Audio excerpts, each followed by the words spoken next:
एक नगर के एक सेठ जी, बहुत धनवान संपन्न, सबसे बड़े सेठ थे एक नगर के। एक दिन अपने पुत्र को डांट रहे थे, बोले इतना बड़ा होता जा रहा है, तेरे को धन कमाना नहीं आता, धंधा करना नहीं आता, व्यापार करना नहीं आता। अरे बुद्धिमान व्यक्ति होता है, शुद्धि व्यक्ति होता है तो मरे हुए चूहे से भी धन कमा लेगा, और तेरे लिए सब कुछ बना के खड़ा कर दिया, अब भी तू इसका व्यापक नहीं कर पा रहा, इसको और विस्तृत नहीं कर पा रहा। तभी सेठ जी के घर में काम करने वाली एक उनका बेटा भी वहीं खड़ा था। सेठ जी की बात सुन रहा था। सेठ जी कह रहे थे, बोले विवेकी व्यक्ति मरे हुए चूहे से भी धन कमा लेगा।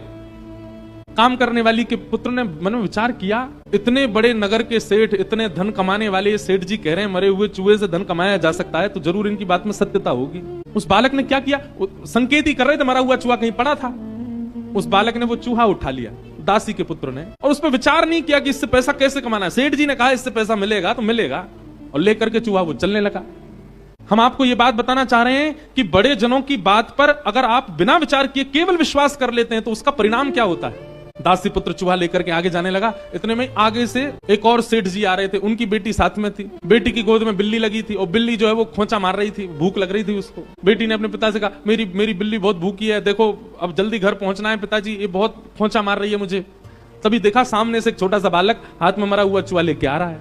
तो उन सेठ जी ने बालक को रोका, बोले सुनो, हम तुमको 10 रुपया देंगे, तुम ये मरा हुआ चूहा दे दो, हमारी बेटी की बिल्ली भूखी है। और जेब से 10 रुपया निकाल के बालक को दे दी, मरा हुआ चूहा बिल्ली खा गई। बालक समझ गया, बोले सेठ जी ने कहा था और उनके कहने से देखो मरे हुए चूहे से मैंने 10 रुपए कमा लिए। आगे कथा बहुत बड़ी है ये कि फिर उस बालक ने 10 रुपए से कुछ लकड़ियां खरीद ली। उन लकड़ियों की जरूरत किसी यज्ञाचार्य को थी, उसको जाकर के बेच दी, वहां से 100 रुपया कमा लिए। उसने और लकड़ी खरीद ली, लकड़ी का पूरा एक भंडार बना लिया, जिन जिन को आवश्यकता होती बेचने लग गया।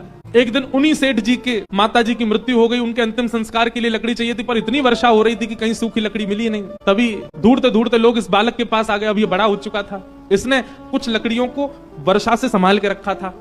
लकड़ी मांगी तो इसने बहुत दाम मांगे, बोले कि इतना पैसा दोगे तो दूंगा, नहीं तो नहीं दूंगा, क्योंकि इतने दिनों से बहुवृष्टि हो रही है, बारिश की, लकड़ियों का अभाव है। जो दाम उसने कहा वो दाम सेठ जी ने दिया। बोले हमारी माँ का अंतिम संस्कार होना, तू बोल। तो उतने खूब ऊंचे दाम मांगे और माँ का संस्कार कर दिया सेठ जी का। उस दाम से उसने लकड़ी का सबसे बड़ा व्यापारी बन गया। तो वही बालक एक दिन जब बहुत बड़ा व्यापारी बना तो बेटा बेटा सोचने लगा, कहां मैं एक दासी का पुत्र था, आज मैं सबसे बड़ा व्यापारी हूं, ये सब प्रारंभ कहां से हुआ। तब उसने सोचा, वो सेठ जी जिनकी यहाँ मेरी माँ काम करती थी, वो अपने बालक को डांट के कह रहे थे कि चूहा से, मरे हुए चूहा से धन, वहीं से मैंने सबसे पहली कमाई मेरी वहीं हुई थी, 10 रुपया कमाए थे मैंने। आज अपने गुरु जी को प्रणाम करके आऊं। और बालक सोने का चूहा बना करके ले गया, छोटा सा। सेठ जी के पास गया, उनके चरणों में रख करके बोला, जय हो मेरे गुरुदेव, आपके एक वचन का मैंने बिना विचार किए पालन किया, विश्वास करके पालन किया, आज मैं पूरे विश्व का, नगर का राजा बन गया हूं।